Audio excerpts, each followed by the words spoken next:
Updates to the tragic end to the Boston Marathon that left 3 people dead.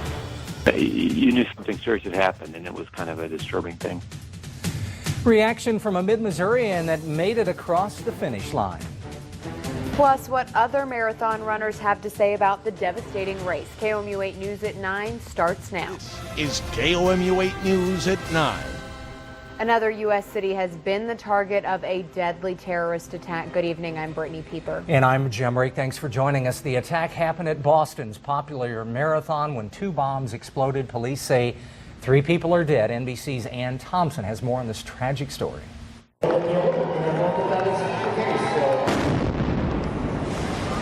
Steps away from their ultimate goal, the unthinkable. Today, the site of just heartbreak. It was Ann Thompson reporting as reports of the explosion unfolded. We spoke to some Mid-Missouri runners who were in Boston. KOMU 8's Gina Cook is here, and she's got some reaction from those marathoners. All of the runners KOMU spoke with today said they are okay, but some say the confusion surrounding the situation was frightening. Earlier, I spoke to Mike Tripp, a Columbia resident who heard the first explosion from about 3 blocks away after he finished the race. He told me he could tell something was wrong when he saw police swarm the area and heard them say it was an explosion on their radios. But he didn't even realize there were 2 explosions until he made it back to his hotel. KOMU spoke with other runners earlier today who also described the situation.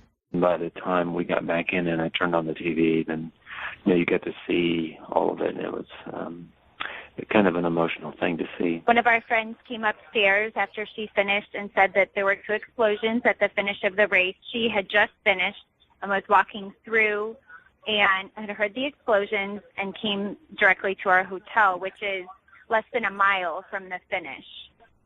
Initially thought maybe it was something part of the race, like, that they were doing some kind of cannon or some type of explosion that they had controlled. But then when everybody turned and saw massive black smoke, and then there was another explosion pretty much immediately after that, and then panic kind of set in, and everybody had us quickly start moving the opposite direction. All the neighborhood people came out. They went out and got water. They got trash bags for us to stay warm with. They gave us water and aspirin, and everyone was trying to comfort everybody. It was very nice because it was scary. The husband of that last woman you just heard from was waiting for her at the finish line when the explosions happened. We'll have what he has to say about that experience on KOMU 8 News at 10. KOMU 8's Dan Kennedy is standing by with the list of our local runners who were in the race and an interactive look at where those explosions happened. Dan?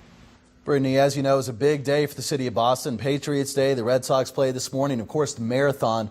And in that marathon, we found at least 18 local entrants. If you go ahead and take a look, this is a list of all 16 entrants from Columbia. The youngest is 29, the oldest 66. We've also been able to find 1 runner from Fulton and 1 from Jefferson City. All those names are also on our website at KOMU.com. I also want to show you a quick look at the course that they were on today. It's a standard marathon distance, 26.2 miles long. If you look at this map right here at this 26 green square, that's where the explosions took place on Boylston Street. If you've ever been to Boston, that's about a mile away from Fenway Park, which the runners pass at mile marker 25. The New York Times actually took a closer look at where those explosions took place this afternoon. The first one at the bottom of your screen at about 2:50 on the north side of Boylston Street, just before the finish. The second explosion at the top of your screen went off about 10 seconds after the first, and they were about 550 feet apart. Of course, it's difficult to reach loved ones in Boston, but the internet made that a bit easier today. Google created a person finder for the marathon explosion. You can log on, provide information about someone's whereabouts,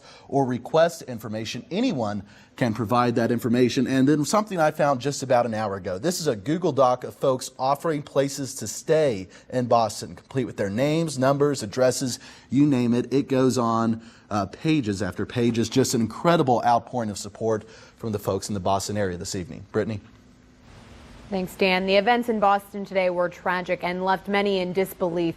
KOMU 8's Drew Brackett went to Wilson's Fitness to talk to some local runners Drew, what were the reactions that you got about the events that took place? I spoke with multiple runners today about the tragic events in Boston. The runners I spoke with were disappointed and scared by the events that happened today.